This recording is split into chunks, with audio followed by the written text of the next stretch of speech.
Cochin Devaswom board ഈ കർക്കിടകത്തിൽ നാലമ്പല ദർശനത്തിന് പാലക്കാട് ജില്ലയിൽ സൗകര്യമൊരുക്കുന്നു. തിരുവല്ലാമലയിലെ ശ്രീ വില്വാദ്രിനാഥ ക്ഷേത്രം, ഹനുമാൻ ക്ഷേത്രം, കുഴൽമന്നം, പുൽപ്പുരമന്നം ഭരതക്ഷേത്രം, കുത്തനൂർ ശത്രുഘ്ന ക്ഷേത്രം എന്നിവ ഉൾപ്പെടുത്തിയാണ് നാലമ്പല ദർശനം.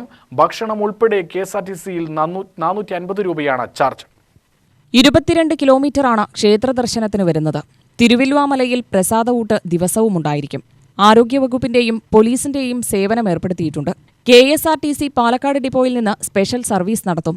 ടോയ്ലറ്റ്, കുടിവെള്ള സൗകര്യം എന്നിവയും ഏർപ്പാട് ചെയ്തിട്ടുണ്ടെന്ന് ദേവസ്വം ഭാരവാഹികൾ വാർത്താസമ്മേളനത്തിൽ അറിയിച്ചു. പൊതുവിൽ കേരളത്തിലാകെ ഈ രാമായണ മാസവുമായി ബന്ധപ്പെട്ട് നടക്കുന്ന പ്രവർത്തനങ്ങളിൽ കൊച്ചി ദേവസ്വം ബോർഡുമായി ബന്ധപ്പെട്ടുള്ള ക്ഷേത്രങ്ങളിൽ കൂടുതൽ പ്രവർത്തനങ്ങൾക്ക് നേതൃത്വം കൊടുക്കാനായിട്ടാണ് ഇപ്പോൾ ദേവസ്വം ബോർഡിന്റെ ക്ഷേത്രങ്ങൾ തീരുമാനിച്ചിട്ടുള്ളത്. അത് നമ്മുടെ പ്രദേശത്തെ പാലക്കാട്, തൃശ്ശൂർ ജില്ലകളിലെ, എറണാകുളം ജില്ലകളിലെ കൊച്ചിൻ ദേവസ്വം ബോർഡുമായി ബന്ധപ്പെട്ട ക്ഷേത്രങ്ങളുമായി ബന്ധപ്പെട്ട് നടക്കുന്ന ഈ പ്രവർത്തനങ്ങളിൽ ഭക്തജനങ്ങളുടെ കൂടുതൽ സൗകര്യാർത്ഥം അവർക്ക് കുറെ കൂടി സഹായം ചെയ്തു കൊടുക്കാൻ കഴിയാവുന്ന തരത്തിലുള്ള പ്രവർത്തനമാണ് ഏറ്റെടുത്തിട്ടുള്ളത്. അത് നമുക്ക് എല്ലാവർക്കും ചേർന്ന് നല്ല നിലയിൽ വിജയിപ്പിക്കാൻ കഴിയണം. എല്ലാ ഭക്തജനങ്ങൾക്കും ഇതിന്റെ പ്രാധാന്യം മനസ്സിലാക്കി അവർ കൂടി പങ്കെടുക്കാൻ കഴിയാവുന്ന സംവിധാനമാണ് പ്രസിഡന്റ് സൂചിപ്പിച്ചത്.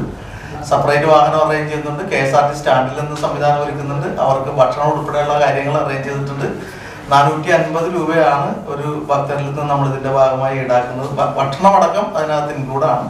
ആ നിലയിൽ ഇത്തവണത്തെ നാലമ്പല ദർശനത്തിന്റെ പ്രാധാന്യം മനസ്സിലാക്കി നമുക്ക് എല്ലാ ഭക്തജനങ്ങളെയും ഇതിന്റെ ഭാഗമാക്കി തീർക്കാൻ വേണ്ടി കഴിയണം എന്നാണ് പ്രസിഡന്റ് പറഞ്ഞതിനോട് കൂട്ടിച്ചേർത്ത് സൂചിപ്പിക്കാം. ജൂലൈ 19, 26, ഓഗസ്റ്റ് 2, 8, 9, 15, 16 തീയതികളിലാണ് യാത്രകൾ സംഘടിപ്പിക്കുന്നതെന്ന് Cochin Devaswom board president K. Raveendran, board അംഗങ്ങളായ advocate KP Jayan, KK Suresh Babu, secretary P. Bindu, deputy commissioner K. Sunilkumar എന്നിവർ വാർത്താസമ്മേളനത്തിൽ വിശദീകരിച്ചു. UTV news, Palakkad.